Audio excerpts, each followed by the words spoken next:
नमस्कार दोस्तों, मैं अभिनंदन आप सभी का आपके अपने परिवार टेक्स्ट बुक में हार्दिक अभिनंदन करता हूं। आज मैं आपके पास यहां पर लेकर आया हूं 15 मिनट 25 क्वेश्चंस कैसे आपको अटेम्प्ट करने हैं, कैसे आपको सोल्व करने हैं, ध्यान से देखिएगा। हमने यहां पर पूरा का पूरा पेपर एसएससी सीजल 2025 वाला ही रखा हुआ है, पूरी एक ही शिफ्ट है। आप उसको ध्यान से देखेंगे तो आपको ये भी मतलब मन में डाउट नहीं आएगा कि ये क्वेश्चन एग्जाम में पूछेगा कि नहीं पूछेगा, सेम टू सेम वही है। ठीक है। दूसरा, आपको जब अगर 25 क्वेश्चन करने हैं 15 मिनट में तो आपकी अप्रोच क्लियर होनी चाहिए कि कौन से क्वेश्चन को अटेम्प्ट करना है, कौन से क्वेश्चन को छोड़ना है और कौन से क्वेश्चन को कैसे शॉर्टकट से मतलब शॉर्टकट से लेकर चलना है। ठीक है। नहीं तो ज्यादा समय नहीं लेंगे, शुरुआत करते हैं आज के सेशन की। 15 मिनट का टाइमर आपका लग गया, शुरू कर रहे हैं इसको। सबसे पहला क्वेश्चन आपके पास है कि 40 लड़के हैं एक समूह में और जिनकी एवरेज क्या है 160 सेंटीमीटर है। हालांकि बाद में पता चलता है कि एक लड़के की ऊंचाई गलत तरीके से 165 दर्ज कर ली गई जबकि वह 156 थी। तो हमें यह क्लियर है कि अगर 165 कर ली 156 थी तो डिफरेंस कितना है 9 का।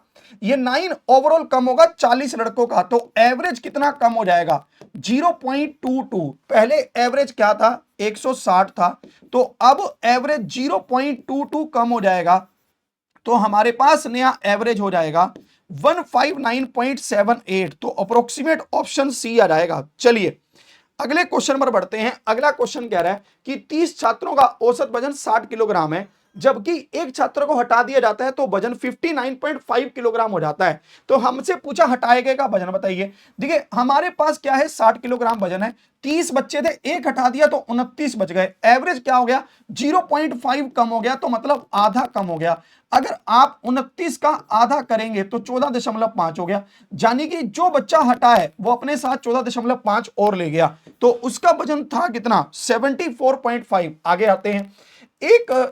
हमारे पास एक वृत्त के अंतर्गत एक त्रिभुज एबीसी अंकित है। ए ट्रायंगल एबीसी, हमारे पास यहां पर एक सर्कल है, थोड़ा इधर बना लेते हैं, और इसमें एक ट्रायंगल हमारे पास है कुछ इस तरह से। ठीक है, कुछ इस तरह से है। यह है ए बी और सी, और हमें कह रहा है कि हमारे पास a tangent is drawn to the circle at point A. हमने यहां पर एक टेंजेंट ऐसे ड्रॉ किया है और आगे कह रहा है intersecting the extension of BC at D. ठीक है जी। एडी की लंबाई आपको दे रखी है 6, सीडी आपको दे रखा है 4 और आपसे बीसी पूछा है। तो यहां पर ध्यान रखिएगा, आपको एक चीज ध्यान रहनी चाहिए कि 6 गुना में 6 बराबर हो जाएगा अधूरा और पूरा 4 गुना में 4 प्लस में x। तो आप इसको काटेंगे, 36 था 4 से कटेगा 9 बराबर क्या है 4 प्लस में x। 4 उधर जाकर माइनस हो जाएगा तो x की वैल्यू 5 आएगी। bc की वैल्यू पूछिए ना तो 5 आ गई। हमें कह रहा है एक वृत्त में एक जीवा ए भी 12 सेंटीमीटर लंबी है। हमारे पास एक जीवा है जो 12 सेंटीमीटर लंबी है और ये केंद्र से 4 सेंटीमीटर की दूरी पर है। ठीक है, और हमें कह रहा है वृत्त की त्रिज्या बताइए। तो हमने कहा देखिए ये 4 है और ये टोटल 12 है तो आधी 6। हमें पता है ये है 4 का स्क्वायर 16 और 6 का स्क्वायर 36, तो हमारे पास क्या हो गया 52। और यहां पर ये राइट एंगल ट्रायंगल है तो 52 का स्क्वायर रूट हो जाएगा, मतलब ऑप्शन ए हो जाएगा। हमें कह रहा है दो जीवाएं हैं ए बी और सी डी।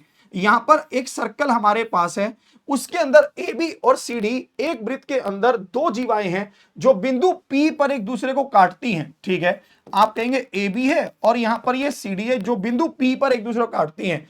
ए पी क्या है 6, पीबी क्या है 8, सीपी क्या है 4, हमसे पीडी पूछा है। ठीक है, तो फॉर्मूला है इसका एपी इंटू पीबी बराबर है सीपी इंटू पीडी। ठीक है, ये मैं लिख रहा हूं पर आपको एग्जाम में सीधा करना है। 6 गुना में आपको पीबी बताना नहीं, हाँ 6 गुना में 8 बराबर है 4 गुना में पीडी। ठीक है, 4 दूनी 8 तो 6 दूनी 12 आ गया, ऑप्शन बी हो जाएगा। हमें कह रहा है 6 सेंटीमीटर और 2 सेंटीमीटर त्रिज्याओं वाले दो वृत्त के केंद्र 10 सेंटीमीटर की दूरी पर हैं, उनके बीच कितनी उभयनिष्ठ स्पर्श रेखाएं खींची जा सकती हैं और वे किस प्रकार की स्पर्श रेखाएं हैं। यहां पर हमें समझ आ रहा है कि एक की रेडियस 6 है और दूसरे की रेडियस 2 है, इनके बीच की जो डिस्टेंस है वो मेरे पास क्या है 10 है।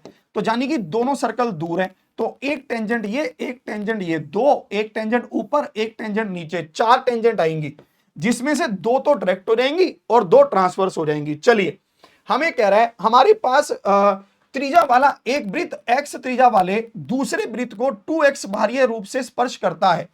A circle with radius x, है ना, एक सर्कल है और यहां पर एक दूसरा सर्कल है, इसका जो रेडियस है वो 2x है, इसका जो रेडियस है वो x है। हमें कह रहा है इसके डायरेक्ट कॉमन टेंजेंट की हमें लंबाई बतानी है, ये हो जाएगी 2 इंटू R1 इंटू R2।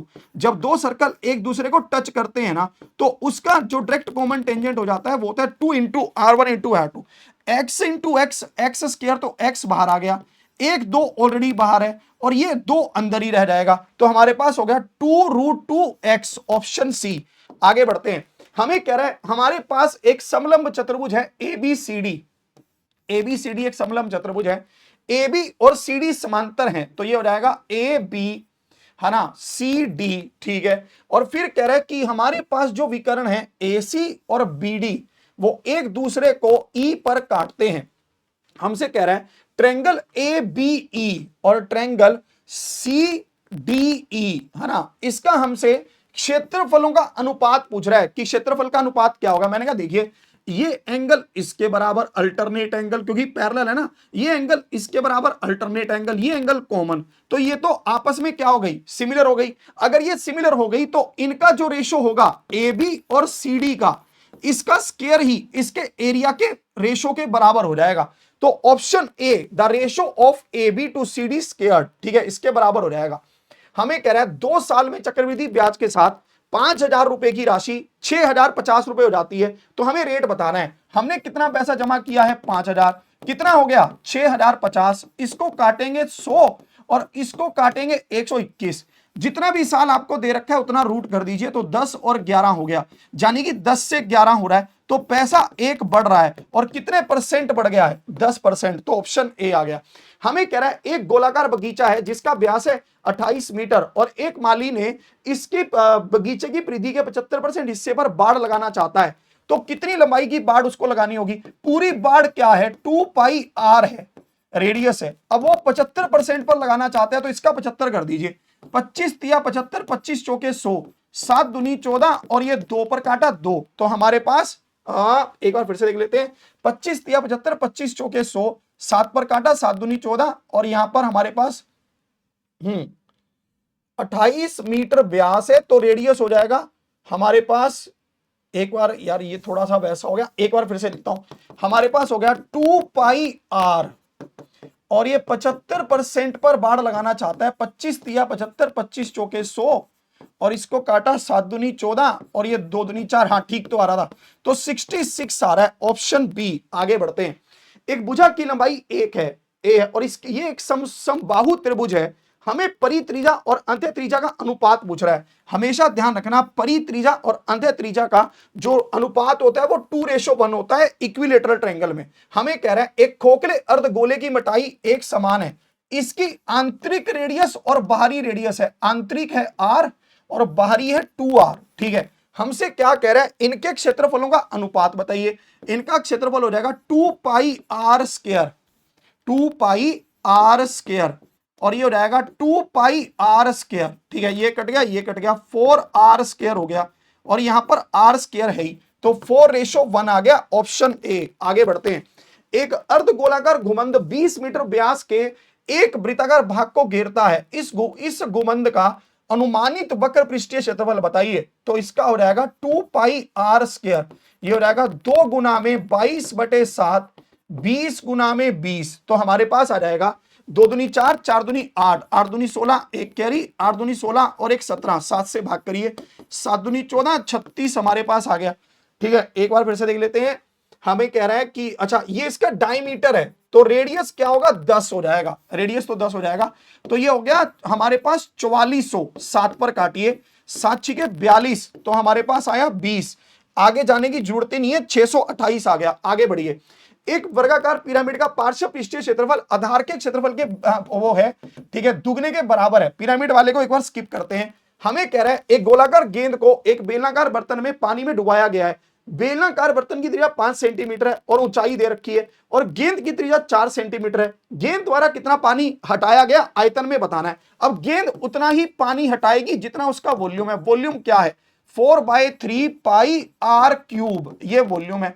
4 चौकी 16 और 4 चौकी 16, तो 256/3 पाई हो गया। ये उतना ही वॉल्यूम उठाएगी जितना इसका होगा। एक बैरल में अल्कोहल और पानी का आपको मिश्रण दे रखा है जिसका रेशो क्या है 7 और 4, इसमें 12 लीटर पानी मिलाया जाता है तो ये क्या हो जाता है 7 और 6, तो कितना बढ़ गया 2। अगर ये 2 बढ़ गया तो बराबर किसके है 12 के। हमसे क्या पूछ रहा है कि शुरू में कितनी मात्रा थी, है ना, तो 7 और 4 11 थी, तो 12/2 गुना में 11 तो 66 आ गया। आगे बढ़ते हैं, हमें कह रहा है एक फल विक्रेता 15 किलोग्राम सेब 750 रुपए में बेचता है जिससे उसे 5 किलोग्राम सेब के क्रय मूल्य के बराबर लाभ होता है। जिस पर भी उसको प्रॉफिट या लॉस हो उसको एक मानिए। अगर उसको 5 किलोग्राम का क्रय मूल्य पर हो रहा है तो क्रय मूल्य को 1 रुपए मान लीजिए, तो 15 का सीपी क्या हो जाएगा 15। फिर उसने 5 रुपए प्रॉफिट कमाया है, यानी कि 5 रुपए कमाए हैं 15 रुपए पर, तो हमारे पास हो गया 5 तिया 15, तो 33.33% आ गया। 750 का इसमें कोई रोल ही नहीं था। आगे बढ़ते हैं, एक दुकानदार 2 प्रकार की दालों को 3 और 1 के अनुपात में मिलाता है और हमें कह रहा है एक का मूल्य 80 रुपए है और दूसरे का मूल्य 100 रुपए है, इसको 3 और 1 में मिला रहा है। 8 तिया 24 और प्लस में 100 भाग हो जाएगा 4 से, तो 340/4 इसका सीपी हो गया। ठीक है जी, अगर 340/4 इसका सीपी होगा, इसको बेच कितने में रहा है 91 रुपए 80 पैसे में, इसको काटिए तो हम इसको काटते हैं मान लीजिए 2 पर काटते हैं तो 2 नीचे और 170 ऊपर, फिर मान लीजिए हम इसको 17 पर काटते हैं, 17 कम 17 और 17 17 चौकी 68, 17 पाने 85 और 17 चौकी 68। ठीक है, अगर मैं अब इसको और काटूं तो मेरे पास यहां पर ये कट जाएगा 5 पर, तो इसको क्रॉस मल्टीप्लाई करूंगा 50 आ गया और 56 आ गया। 50 रुपए के सामान को 56 रुपए में बेचूंगा तो मेरे को प्रॉफिट है कि लॉस है, प्रॉफिट है ना, पर यहां पर तो मेरे पास 12% आ रहा है। चलिए एक बार इसको एक बार फिर से देख लेते हैं, 17 चौकी 17 पाने 85 और 17 चौकी 68, ये 4 आएगा, सॉरी यहां पर ये 4 आएगा, तो इसको 4 कर लीजिए, यानी कि 4 का प्रॉफिट है तो 4 दूनी 8, तो 8% का गेन है। आगे बढ़ते हैं, हमें कह रहा है एक ओवन का अंकित मूल्य 12,000 है और हमने इसे दो कर्मिक छूट पर बेचा है। पहला डिस्काउंट कितना है 20% का है, तो पहला डिस्काउंट 20% का है तो 80% लेंगे, 12 8 96 960, यानी कि 9600 रुपए हो गया क्योंकि 12,000 था। फिर ये कह रहा है कि हमने इसको बेचा है 8400 रुपए में, यानी कि 1200 रुपए का फिर डिस्काउंट दे दिया, कितने पर 9600 पर, तो हमें पता है 12 8 96, 4 पर काटिए 25 चौके 100, 4 दूनी 8, तो 12.5% का फिर डिस्काउंट दे दिया। एक फर्नीचर स्टोर वाले अपने सामान पर, यह क्वेश्चन हमें देखने में 80% अधिक अंकित करता है, तो इसको एक बार स्किप करिए क्योंकि टाइमिंग वैसे ही बहुत कम है। हमें कह रहा है ए और बी 45,000 रुपए और 60,000 रुपए का निवेश करते हैं, पार्टनरशिप का सवाल है तो इसको पहले ही हम काट देंगे। हमें कह रहा है ए 8 महीने के लिए है ना वो करता है व्यवसाय, इसको इन्वेस्ट करता है तो 45 गुना में 8 हो जाएगा, और हमें कह रहा है कि ये 6 महीने के लिए करता है तो ये 6 हो जाएगा। 15 पर काटिए, 15 तिया 45, 15 चौके 60, 4 दूनी 8 और 3 दूनी 6, 2 से 2 को काट दीजिए, 1 और 1 आ जाएगा। हमें क्या कह रहा है कि 36,000 रुपए का प्रॉफिट था, ए का हिस्सा क्या हो जाएगा 1/2, यानी कि 18,000 हो जाएगा। हमें कह रहा है पी प्लस में क्यू क्या है 20%, पी माइनस क्यू क्या है 50%, परसेंटेज से परसेंटेज काटो, 0 से 0 काटो, तो P प्लस में Q upon P minus Q बराबर 5/2। P और Q का रेशो पूछा है, दोनों को जोड़ दीजिए P, दोनों को घटा दीजिए Q, तो 7 और 3 आ गया। आगे बढ़िए, हमें यहां पर कह रहा है 2.4 प्लस में 3.125, आप इसको जोड़ेंगे तो 5.525 हो जाएगा, इसका आपको 0.25 तो 1/4 हो जाएगा, तो इसका 1/4 आप यहां पर करेंगे तो हमारे पास आएगा 1 और यहां पर आ जाएगा 3, है ना, क्योंकि 4 तिया 12 और पीछे बचेगा 32, 8 चौके 32, 4 एकम 4, इसमें से आपको माइनस करना है 0.75 है, तो इसमें से माइनस करना है 2.5। अब देखिए मेरे को ये बात क्लियर हो रही है कि ये 1 पॉइंट करके ही कुछ आएगा, पॉजिटिव आएगा कि नेगेटिव आएगा, नेगेटिव आएगा, तो इसलिए मैंने देखा कि यहां पर ये नेगेटिव है और ये नेगेटिव है, ये 2 वाला है और ये 1 वाला है, तो ऑप्शन ए हो जाएगा। आगे बढ़ते हैं, हमें कह रहा है 0.02 की पावर 3 प्लस में 0.04 की पावर 3, डिवाइड भी यहीं पर किया है, पर यहां पर फर्क क्या है, यहां पर डेसिमल के बाद 2 अंक है, यहां पर 1 अंक है। अगर मैं यहां से 1/10 को कॉमन ले लूं तो ऊपर और नीचे सेम हो जाएगा, पर मेरे को पावर भी कॉमन लेनी पड़ेगी साथ में, तो इसलिए मैं 3 को भी कॉमन लूंगा जो उसकी पावर है, तो 1/1000 हो जाएगा, 0.001 हो जाएगा, तो ऑप्शन डी क्या है, बिल्कुल सही। हमें कह रहा है 0.4 0.4 0.4 है ना, और प्लस में है 0.02 0.02, मतलब इस तरह से है। देखिए नीचे हमें साफ साफ दिख रहा है कि 1.2 क्या, मतलब इसके कहने का मतलब है इन सभी में 3 का गुना है, ऊपर भी और नीचे भी, यहीं पर है, मतलब नीचे नीचे नीचे नीचे क्या है, यहां पर भी 3 का गुना, यहां पर भी 3 का गुना, पर जैसे आप 3 को कॉमन लोगे तो 3 बार कॉमन निकलेगा वो, ठीक है। तो इसलिए ये 1/3 की पावर 3 गुना में 3 तो 27 हो जाएगा। तो ऑप्शन ए क्या है, बिल्कुल सही उत्तर है। देखिए ये एक अप्रोच है जिसमें हमने इस पूरे पेपर को सोल्व किया, इतनी स्पीड हमें चाहिए नॉर्मली। हम अगर देखना चाहें तो हम ये क्वेश्चन देख सकते हैं, ये तो बहुत ज्यादा बड़ा है। फिर हमने एक और छोड़ा था जो हमारे पास था, ये पिरामिड वाला, इसमें भी अगर आप देखोगे तो थोड़ा टाइम लगेगा ही, ठीक है। तो नॉर्मली अगर मैं यहां पर देख रहा हूं, ये 2 क्वेश्चन आपको होमवर्क में दे रहा हूं, आपको इसका कमेंट बॉक्स में खुद आंसर करना है कि इसका आंसर, और एक जो वो क्वेश्चन था वो उसका आंसर क्या होगा। 25 में से 23 क्वेश्चन हम अटेम्प्ट कर पाए हैं, और वो भी फुल स्पीड के साथ। तो ये एक अप्रोच है आपको जिसे फॉलो करना ही पड़ेगा, स्किप भी करने पड़ेंगे, क्वेश्चंस करने भी पड़ेंगे। बेसिकली मुझे जो समझ आया वो ये है कि एडवांस मैथ के क्वेश्चंस ज्यादा देखने को मिले थे पिछली बार, इस बार भी ऐसा हो सकता है। आपको ये सीरीज कैसे लग रही है मुझे ये कमेंट करके जरूर जरूर बताइएगा। डेली रात को 9 बजे चैप्टर वाइज सीखने के लिए मेरे साथ जरूर जुड़िएगा, एसएससी टेक्स्ट बुक पर ही। और हाँ, अगर आपको सीरीज पसंद आ रही है तो चैनल को सब्सक्राइब करिएगा, लाइक करिएगा और शेयर भी कीजिएगा। रात को 9 बजे जुड़ना मत भूलिएगा। जय हिंद, जय भारत।